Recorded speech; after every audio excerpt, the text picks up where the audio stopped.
Breakfast. It is the Wave 97.9 WHAV, and in the studio with us, I guess to give us a traffic report is State Auditor Diana DiZoglio. And Diana, why don't you scoot up to the microphone, and we'll find out. You're a little bit late this morning, but that's okay. There was traffic to contend with. As I learned on WHAV about our morning traffic, I'm so grateful for that traffic report. I wish I listened to it before I headed here this morning. Wow. Because I did get stuck in some of that traffic, and thanks for your patience, friends. 110 was a little bit of a mess this morning. I only live about 10 minutes from the studio, but took us well over half an hour to get here this morning. So stay safe out there, everybody on the roads this morning. Very important, and good advice as well, too. Well, the reason I remember we used to have you on when you were a state senator, and you always had something, if not two or three things to talk about. And now that you're the state auditor, I think the last time I had a chance to talk with you on the radio, you were walking through the state. Oh, yeah. That was an interesting and fun time. So, yeah, there have been a lot of developments in the Office of State Auditor, and thanks so much for the gracious welcome. Good morning, everyone. I am Diana DiZoglio, your former state representative, your former state senator for this area, and now I am humbly serving as your state auditor, and I do represent all 351 cities and towns across Massachusetts, which is pretty, it's a great opportunity. This office has provided me with a greater platform and a stronger voice to be able to fight for the issues that I know matter so much to working families in the Merrimack Valley and across the state. And we've been working on a lot of issues impacting increasing transparency and accountability up at the State House in Boston, across state government, agencies, and departments. And a lot of folks, might not know this. They hear the word auditor when I come into the room, and I just want to let folks know who are listening. I don't audit any of you, okay? So you don't need to run away from me when you see me at Market Basket or, hanging around the neighborhood downtown in Haverhill or anywhere in the Merrimack Valley. I don't audit you. I'm not the IRS. I'm not the Department of Revenue. I actually audit state government for you to help to protect and guard your taxpayer dollars. And we've been doing a lot of work with respect to, writing performance audits for state agencies to look at process and procedure to help make government work better for those it's meant to serve. And I'm grateful to be here this morning to talk about that, Win. That's right. And the audits, I've had a chance to see some of the releases that your office has put out about some of the audits. And it makes a lot of sense to see, this program works, that program's not working, and things like that. So you do, I guess the elephant in the room is the state legislature, and they aren't letting you audit what they do. Yeah, so it should be known we audit roughly 200 state entities. We're required to audit them at least once every 3 years. We have done that. We have audited all the state entities that we are required to audit within a 3-year period. Within that 3-year period, I'm proud to say that the staff in my office, they've been working, they've been getting the job done, and most entities of state government cooperate with the Office of State Auditor because they realize that we're not the FBI. We're not, in there to... We're not conducting that level of an investigation when we go into these agencies and departments. We're there to help make government work better. We don't have law enforcement authority. We don't have the authority to go in, nor would we seek it, to go in and do things like toss desks or confiscate cell phones or anything like that. We have accountants and CPAs working in our office, and they really are there to help to identify potential gaps in systems so that agencies are functioning better, so that they can better serve taxpayers. And when they identify challenges, it's pretty simple normally. They just, produce the report. They let the agency know where there were gaps, where there were some challenges, where there may have been, even an unintentional violation of policies or regulation or sometimes law. And many times those agencies look back at our office, they say thank you, everybody moves on. They say they're going to fix what was broken, and we are able to move on and to be helpful. We provide a service. For anyone to say that They don't want that service that's being provided to them through the Office of State Auditor to help them to identify challenges so that they can work better. That's a cause for concern, right? Because we produce these reports. We audited, for example, the local Merrimack Valley Regional Transit Authority, okay? They participated in this audit. We identified some challenges, as we often do, because human beings and not robots work at agencies, right? So when you have humans working in any environment, private sector or public sector, you're going to identify some challenges, most likely that can be made better, and some areas for improvement. So we made some recommendations for some areas for improvement, and their executive director was incredibly welcoming to our office, helped our auditors to find some of the gaps, shared information with us, and our auditors were able to do our job and help our regional transit authority to improve. We rely on these public transportation services. So many people benefit from being able to get from point A to point B in the Merrimack Valley who need public transportation. And these folks are working hard to provide services for residents. We want to support those efforts. We're not there to tear down those efforts, right?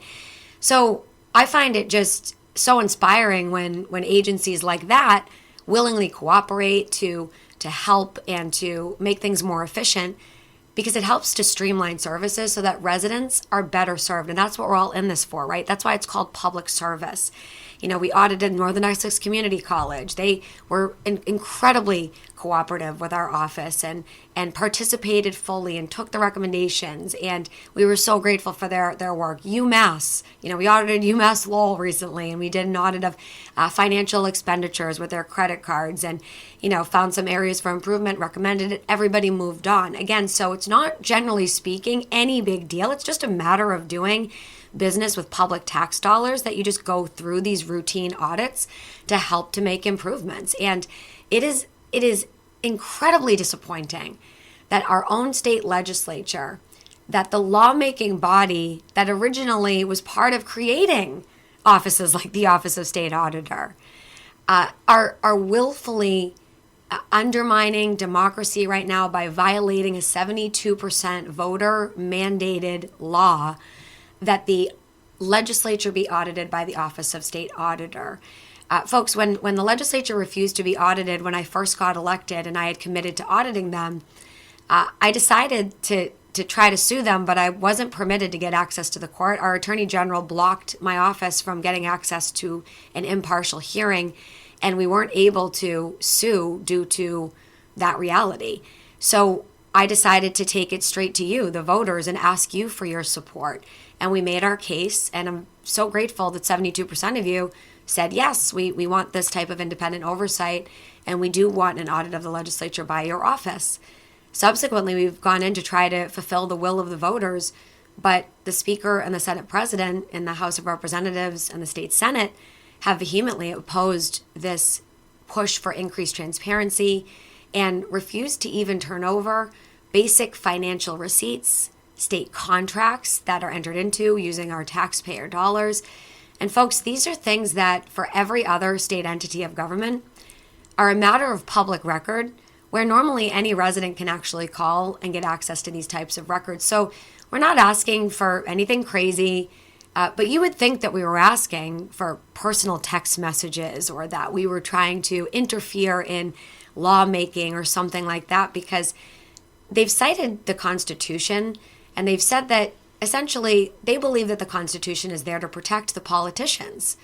But it's my firm belief that the Constitution is there to protect the people, not the politicians. And I find it very concerning that our Constitution that is there to protect the people is being weaponized against those very people to protect politicians who have wielded way too much power. And we all know, friends, absolute power corrupts absolutely.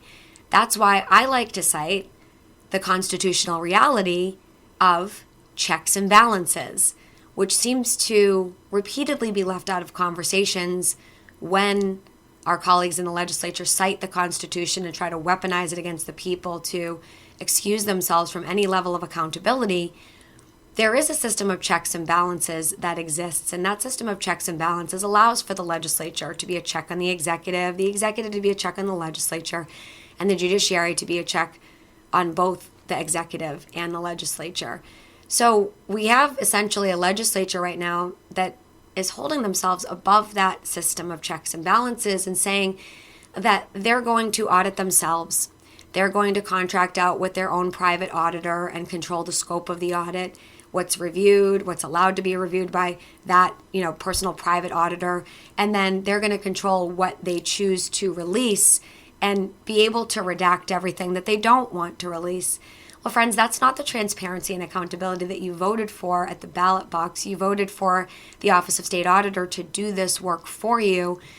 Mainly, I believe, because your state auditor is elected independently by the voters of this Commonwealth.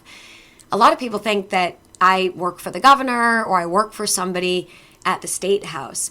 I actually am an independently elected, duly elected constitutional officer, which means you're my boss, you the voters. I answer to you, the voters. I don't receive my marching orders from the governor, whoever it may be, the speaker, the Senate president, or any of the folks who work up on Beacon Hill. I'm actually there as your watchdog and as your chief accountability officer to make sure that if you have suspicions about some funny business going on, or if there's an allegation of fraud or anything like that, that we're able to go in and we're able to review that on your behalf. And we've been fighting for this, friends, but they keep breaking the law. They keep making these excuses. So we are trying to take the matter to court. And we are getting ready to file against the Attorney General's wishes. She has been stonewalling our office. She has been claiming that she supports this audit, but yet she hasn't spoken to me in roughly 3 years. So frankly, I find it very hard to believe that the Attorney General supports anything to do with this audit. I think somebody that supported this would be working a bit harder to maybe even converse with our office some more to try to make this happen. But we've only been receiving excuse after excuse, stall tactic after stall tactic. So we are going to be approaching the single justice to ask for permission essentially from the courts to be able to sue. Because normally our office is required by law to go through the Attorney General's office. But what is a state agency to do when their Attorney General is set on supporting their friends who are the budget writers for her office, right? So we have an issue here where the AG is relying on the Speaker and Senate President for her budget. She's been heavily rewarded with a 12% increase, which is millions and millions and millions of extra dollars towards her budget, when our local DAs only saw roughly a 3% or 4% increase. So you're looking at, 4 times roughly the increase that went to the AG's office during a time when other folks were seeing minimal increases or even budget cuts.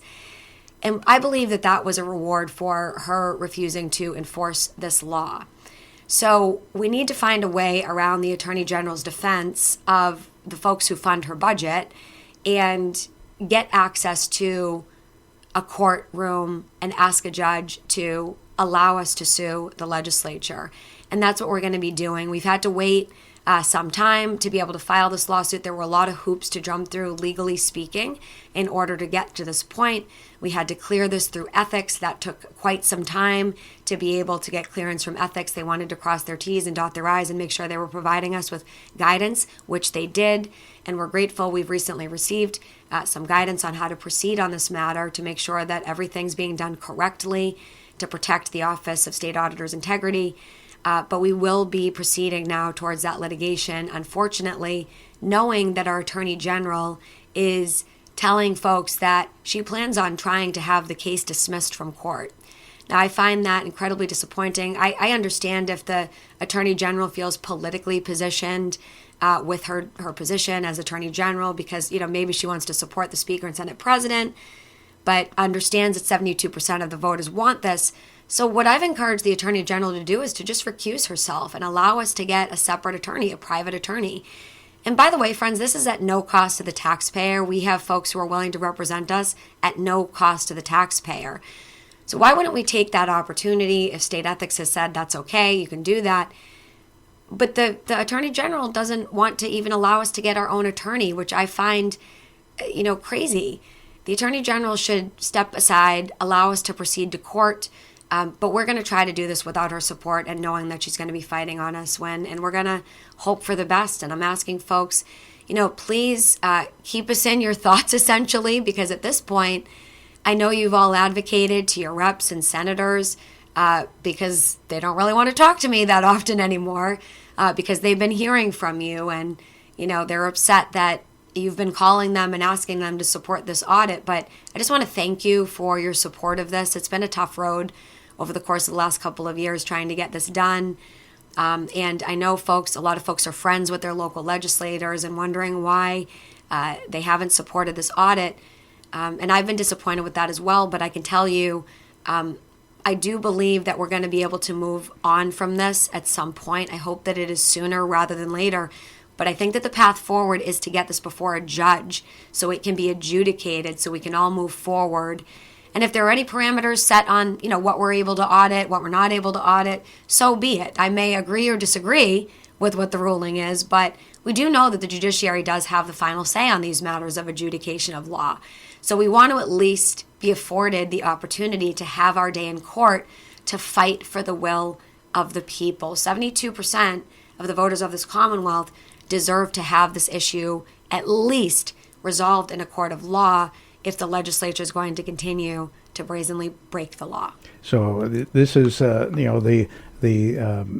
what you do. You are doing this for all the agencies in the state or the Commonwealth, and but the state legislature hasn't allowed it. So they've kind of turned it into a political game, haven't they? Yeah, and it's interesting because you'll hear allegations that this is just some political audit from the Office of State Auditor. But, I think that the legislature is treating voters of the Commonwealth, without the respect that they deserve. Folks are a lot smarter than the way they're being treated right now by these top leaders at the State House. And they know that this is law, right? Was it political when we were campaigning to get this issue on the ballot? Certainly the campaign to get the audit of the legislature on the ballot, that was political in nature. We went out and had to run a campaign and ask people for votes, and we got endorsements. And we campaigned and used political strategy of talking to people and explaining our case and going to debates on these issues to, let folks know what we were seeking to pass into law. But once you voted, now it's law. Now it's not a campaign anymore. Now it's our job to follow what the law says. Like it or not, the folks of the Commonwealth voted for this to become the law, and for legislators to continually try to turn this into a political debate. Shame on anyone trying to do that, right? Because that's just a way to distract from what the law says now. And the law says that the legislature shall be audited by the Office of State Auditor. I was very disappointed recently, and especially since I've worked with some of these folks for so long, and I do have a lot of love and respect for a lot of folks who work in the legislature, and I'm supportive of a lot of the other great work that they do. So this is a hard conversation to have, right? When I've worked with these folks, I served in the legislature for 6 years as your state rep, for 4 years as your state senator. Excuse me.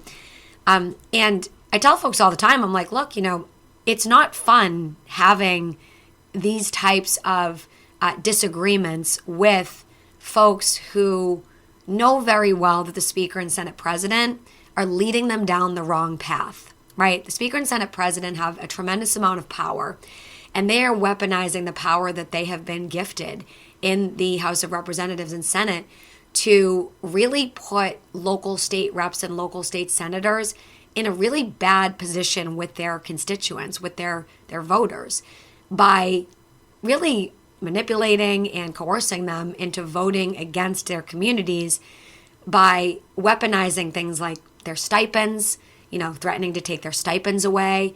A lot of our local reps and senators rely on those stipends to support their families. They are not independently wealthy, a lot of these folks, right? So if you're running for office and you happen to have, any bills to pay in the Commonwealth right now, such as those utility bills, for example, that keep rising out of control, you're looking at those stipends, for example, and you're thinking, probably, man, that's a big hit to our family.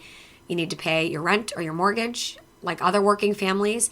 You're not independently wealthy. You're not a billionaire, right? So you're looking at those stipends as a way of survival, essentially, to keep doing what you're doing.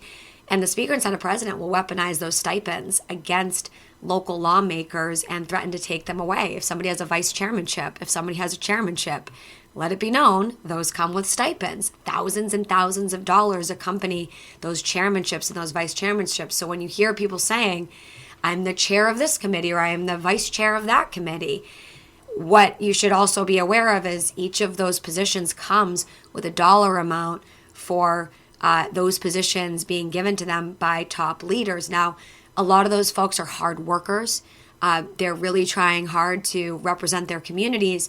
But when you have the Speaker and Senate President weaponizing their jobs, essentially, and their pay against them, you can see how quickly it becomes an issue for some of our reps and senators to stand up to those people and to say, no, I'm voting with my district right now. Because only the Speaker and Senate President control those stipends. And those stipends can range from anywhere from, roughly $7,000 or so, all the way up to $40,000, for example, per chairmanship or per leadership position. And then when on top of it, you have some people getting multiple chairs, multiple chairmanships, multiple leadership positions and stipends. So you can see how quickly that can add up and make all the difference. And you're essentially getting, two salaries at that point from the Speaker and Senate President if you do as they say.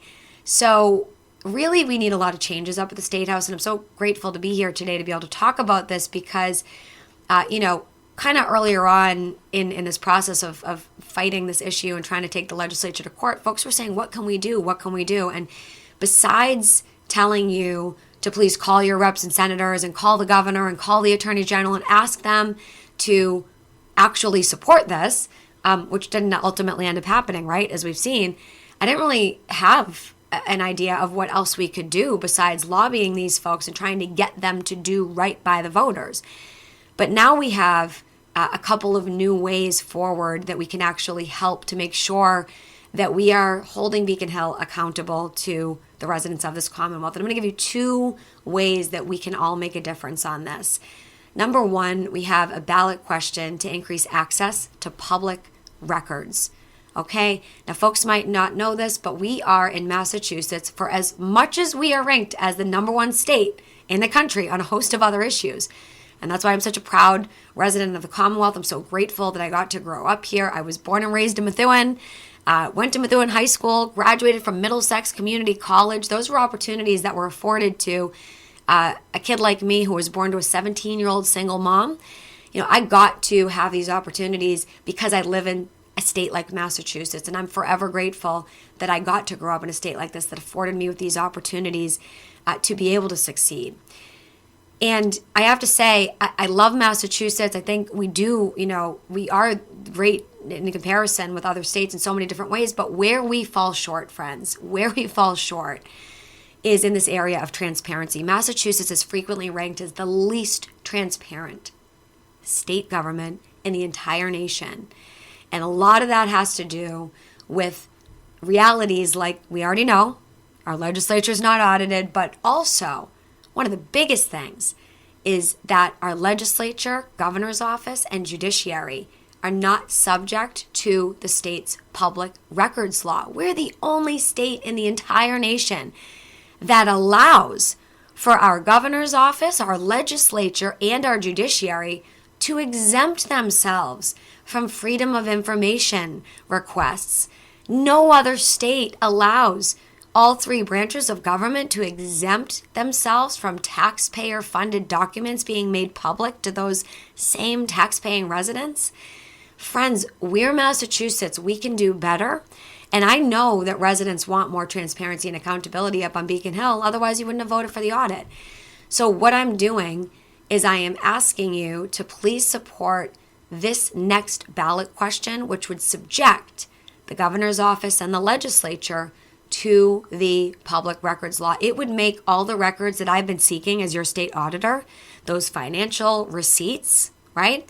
Those state contracts and those procurement documents, it would make all of those records available, not just to me, your auditor, but it would make those records available directly to every single resident of this Commonwealth. Anyone listening today would be able to make a simple, what's known as a FOIA request, a public records request, and you could contact your state rep and say, I would like to request the receipt for this or the documents for that.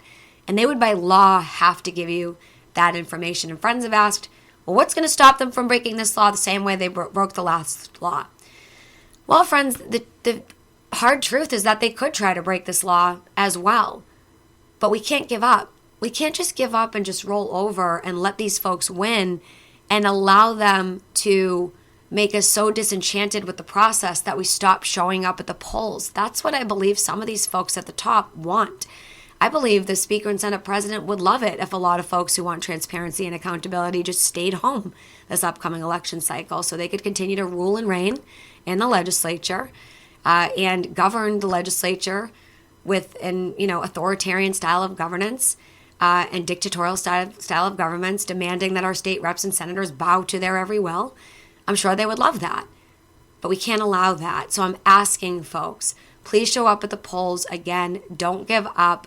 Come out and vote for this public records reform ballot question, because this ballot question, unlike the last, will allow every resident of the Commonwealth to get access to these records, not just the auditor's office. But here's something else. Here's the kicker. My office is being blocked from the courts. Why? Because I happen to be part of a state agency which the Attorney General legally has the right to block from being able to sue other entities of state government. She can legally block us because I happen to be in a state agency. The Attorney General can't block WHAV from filing a public records request and filing a lawsuit if they do not comply with WHAV's public records request for records. And we know there are a host of other media outlets and just advocacy groups, for example, who will be seeking to make public records requests as soon as that becomes law. Those folks are not going to be able to be barred from court the way the Attorney General's been able to block my office because they're not state agencies, they're private entities, right? So that gives another lane forward to be able to access the courts as well, to be able to sue these folks into compliance should they decide that they're still not concerned with what the will of the people is. So it is another path forward. And no, friends, nothing's guaranteed. But again, we cannot give up. We cannot concede to these folks. We got to stick together in this, and we have to cross party lines to do it. This is a nonpartisan issue. I need every person who considers themselves to be a liberal, a moderate, a conservative, from the right, from the left, center, everybody. We need to get together, folks, and we need to support this because everybody wants access to what's happening with our taxpayer dollars. Everybody wants and deserves a seat at the table where these decisions are made. And this is about accessibility for everybody. So please show up at the polls and vote for an act to increase public records when you see it on your November ballot. And then secondly, Win. This is my second ask. And I think my last ask. There is an effort as well to reform the way the stipend system is done at the State House. And right now, I already explained it to you. Only the Speaker and Senate President decides who gets a stipend and a chairmanship and a vice chairmanship and a leadership position and who doesn't.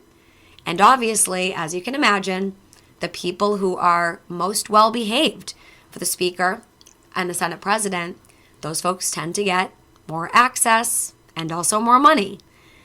There needs to be a fairer way.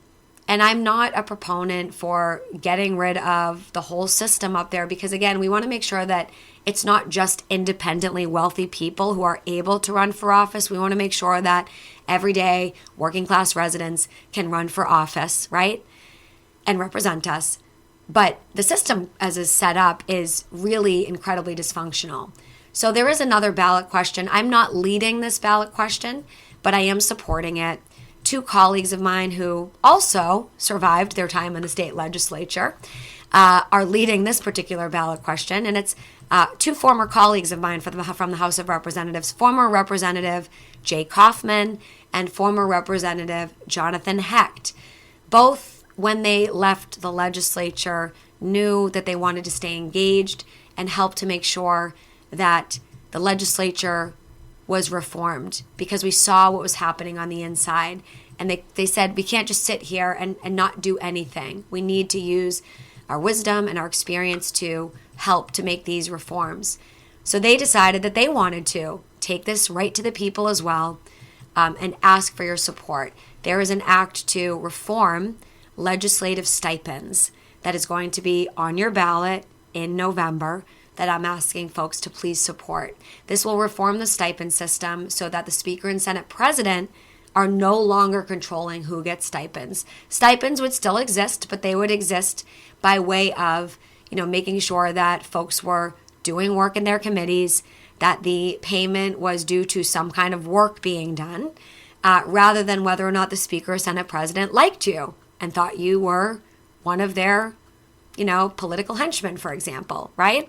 So there is a better way. I'm asking folks to please support that effort as well, alongside of course, the ballot question that I am leading, which is an act to increase access to public records. And I believe that with these reforms, we can make a real and meaningful impact up on Beacon Hill, and it will give us some additional issues to press the legislature with to get these reforms that I know most of us want. But if we just give up, if we don't show up at the polls this election cycle, if we do not let our voices be heard on this issue, they're going to get away with what they're doing. They're going to get away with undermining democracy, undermining the will of the people, and blatantly breaking the law. So we need to show up at the polls, friends. Our vote is our only weapon in this fight. And this is a fight right now. And we need to fight like hell to make sure that our voices are heard. So thanks so much for having me on, Win. Oh, it's my pleasure to have you here. And just a quick question. You mentioned about filing the lawsuit. When do you think that's going to be happening, and what court does it go to? So we'd likely be filing this with the SJC. Now, I'm not an attorney, so I'm going to do my best to explain this, but our office is seeking to file with a single justice to ask for our case to be heard. Now, I'd be remiss not to mention something that I said on another interview recently with our friends at GBH, and I want to make sure I talk about it on WHAV as well. I had been trying to work out and resolve this matter with the courts even up until recently, but at the State of the State recently, when I saw multiple judges at the State of the State address, it became clear that we were not going to see any movement on this issue with respect to the courts. So I'm very saddened to have to tell folks today that just this last year, the courts decided, on the heels of the passage of Question 1 to audit the legislature that passed by 72%, the courts decided that for the first time ever that we know of, that they're just not going to participate in audits anymore by our office either.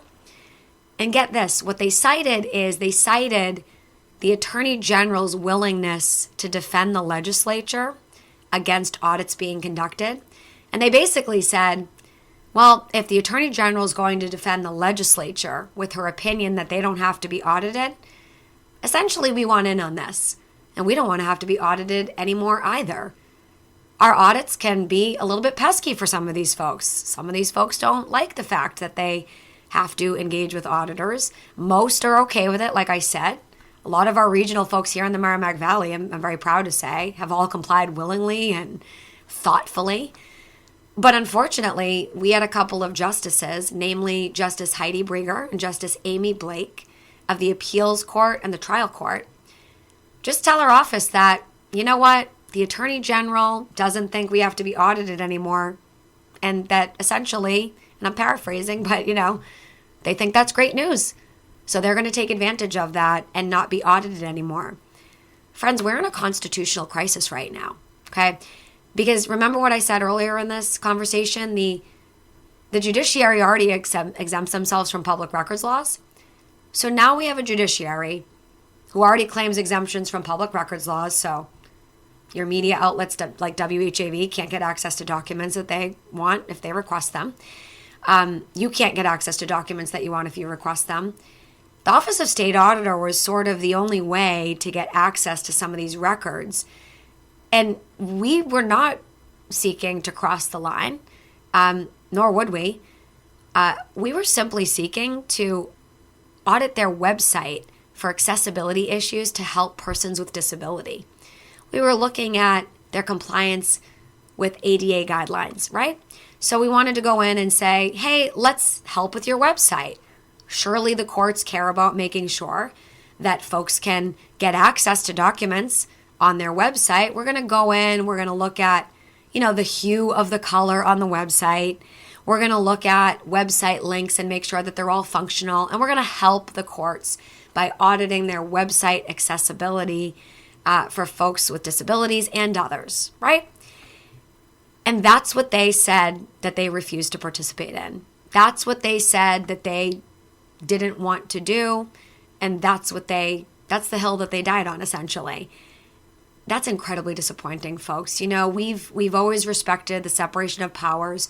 Our office would never seek to go in and to audit things like judicial opinion, right? Or, the proceedings of a court case. That is way beyond the purview of the Office of State Auditors, accountants, and CPAs and workers, right? But we are able to go in and audit administrative and business records, and certainly website functionality, right? So for the courts to wait for some reason to stop being audited until after the passage of question 1, because that letter from the Attorney General saying that she didn't think the legislature should be audited by our office, she defended them a couple of years ago. So why did the courts wait until after the passage of question 1 to tell our office basically to pound sand? I don't know that was unintentional, and I'm concerned that it may have been intentional.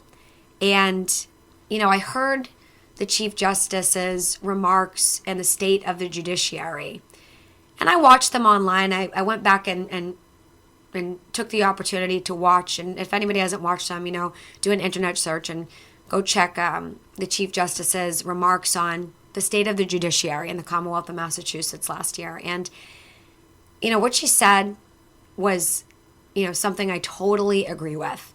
Totally agree with the Chief Justice on this. She said that, essentially folks have lost faith and confidence and trust in the courts, and that people are losing confidence in the judicial system. And I, for one, believe that public trust in government, I believe it's at an all-time low right now. Now, I can only speak for my existence on this earth, but since I've been on this earth, and I'm 42 years young, I can tell you this is a point in my life that I've seen the most distrust in government, from the federal level all the way down to the local level, right? People are losing confidence in government. They're losing confidence in their elected leaders. They're losing confidence in the process. So I agreed with the Chief Justice's remarks that, the judiciary needs to be doing everything and anything they can to instill the public's trust. And that's why I wrote a letter to Justice Breger and Justice Blake, who violated the law, in my opinion, by denying the Office of State Auditor the audit that we are by law required to conduct. And I let them know how I felt about this. And I told them, and you can find this letter if you go to mass.gov/auditor and look for the audits of the trial court and the appeals court. You can find my letter to them at the beginning of the audit. And we did conduct an audit, friends, even though they didn't participate. We just looked at what was publicly accessible, and we still took the opportunity to make some recommendations for improvements to their website, right?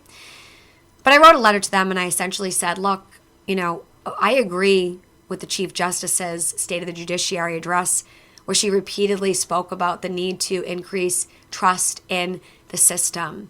And I'm so disappointed at your refusal to participate in this audit. But it wasn't about the audit win. It was about the fact that I believe that their actions do nothing to help restore public's trust in the judiciary or any other area of state government. I believe it only does harm to the public's trust in the system.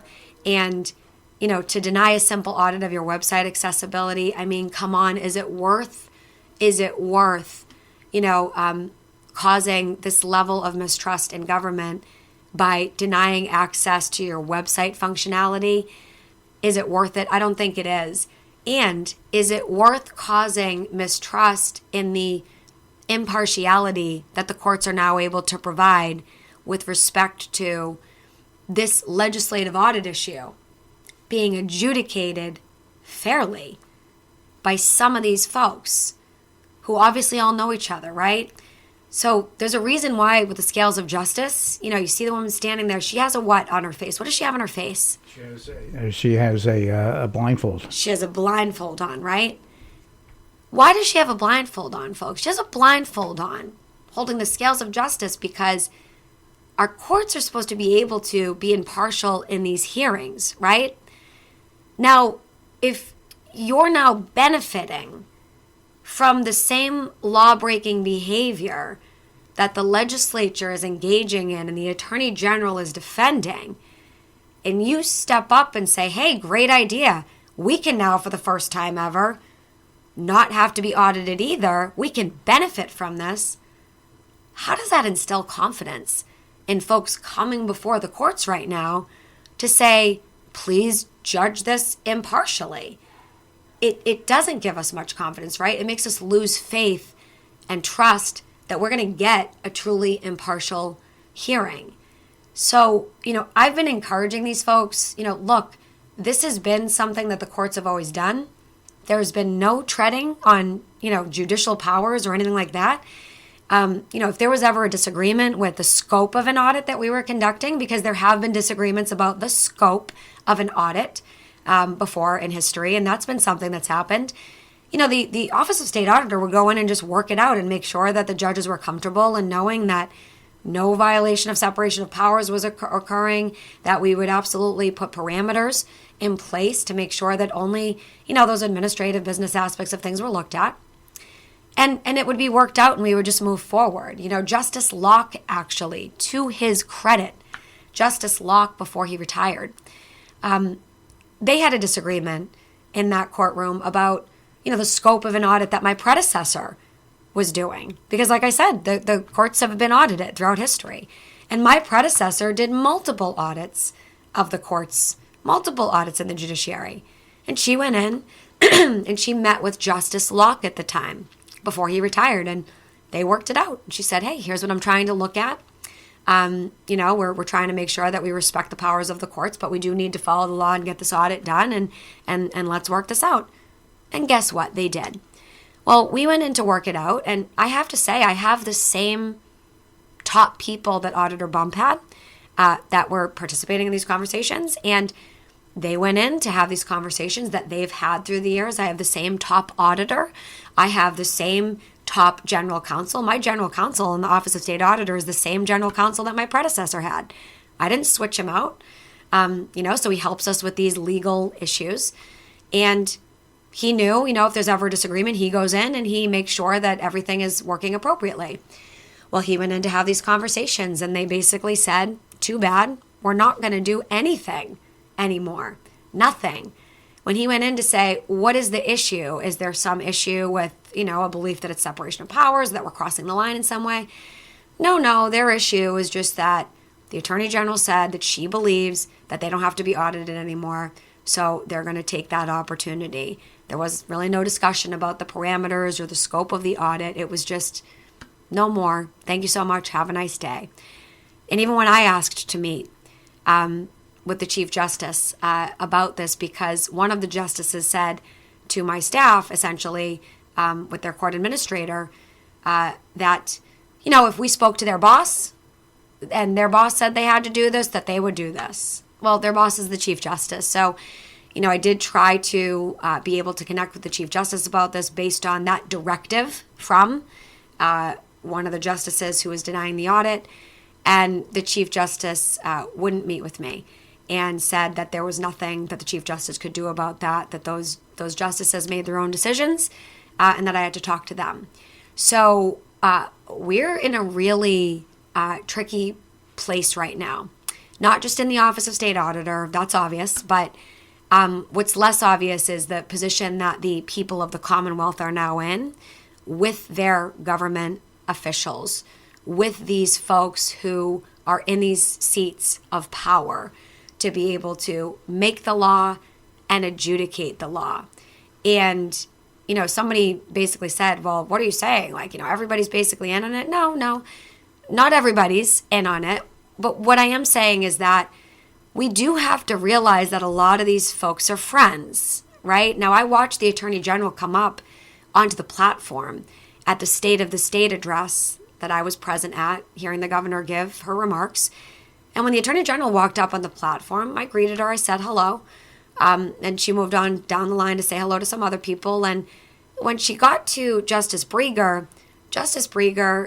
stood to greeted her with a warm, embrace-like greeting, and said something to the effect of, I just love what you're doing.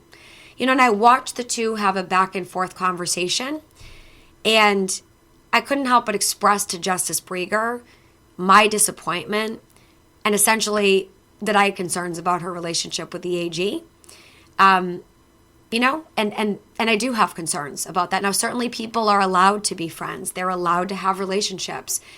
But we do have to recognize that a lot of folks in positions of power are appointed as well. Our justices are appointed. And where are they appointed, friends? They're appointed through Beacon Hill, right? So do we have some amazing justices? I'm sure, just like we have some amazing state reps and amazing state senators, right? But we can't just blind ourselves to essentially the reality that the justices are appointed through Beacon Hill. So if we're seeking to take on Beacon Hill because Beacon Hill is acting up or breaking the law, how are we supposed to really know if we're going to get really a fair hearing on these issues, right? It's hard to kind of have confidence in that. So this is the system. This is the way it is, right?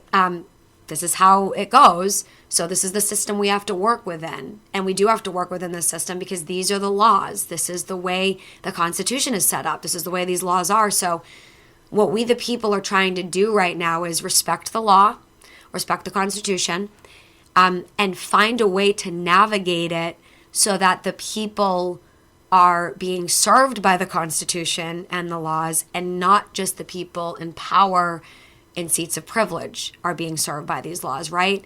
So that's the tough thing to navigate right now. And what will happen is you call out these things on Beacon Hill, and you get called crazy, you get called, out of it, can't get along with anybody, you get disenfranchised, you get isolated, pointed at, laughed at, all these different things, right?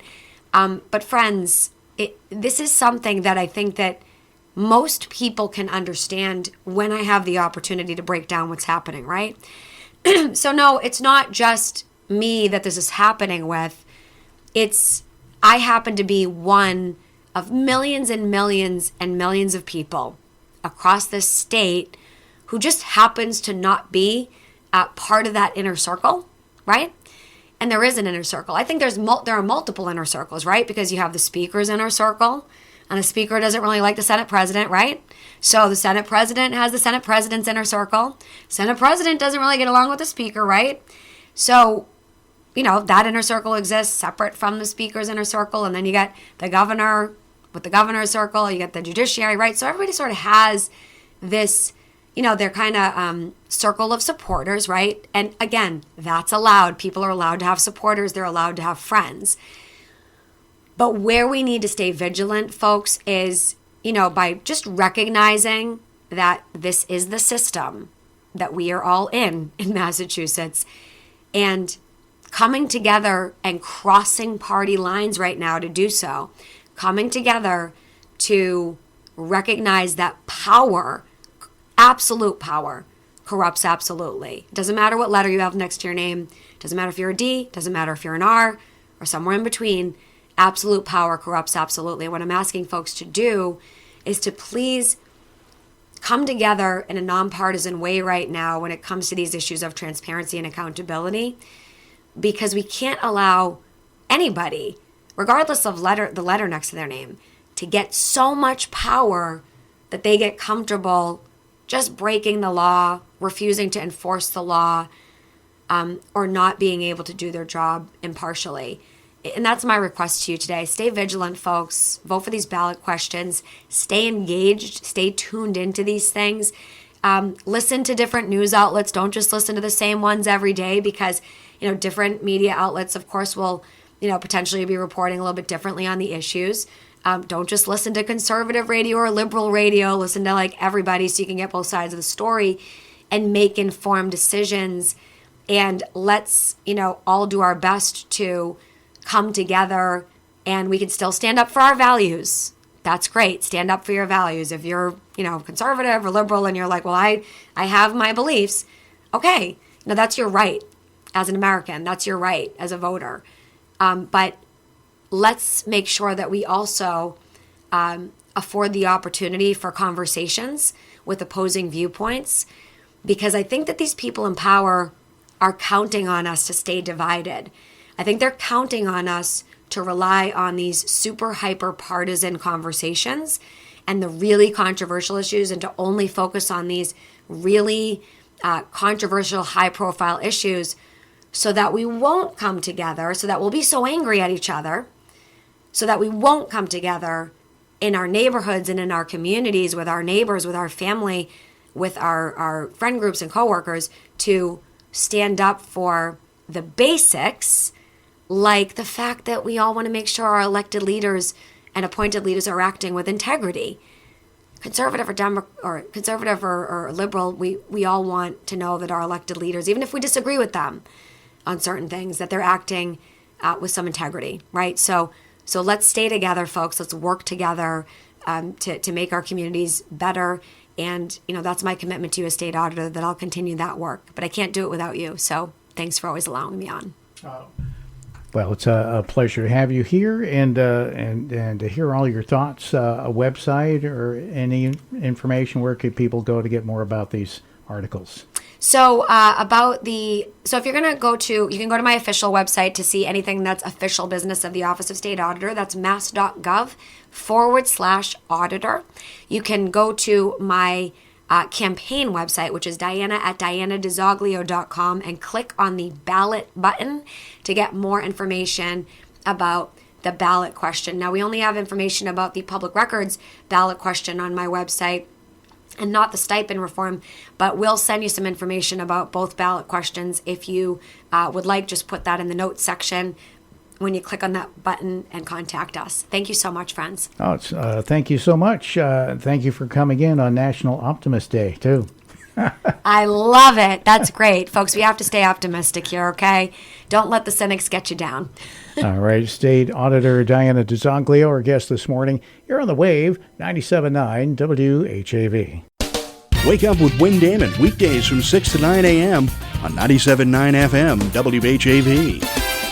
Catch the wave, WHAV.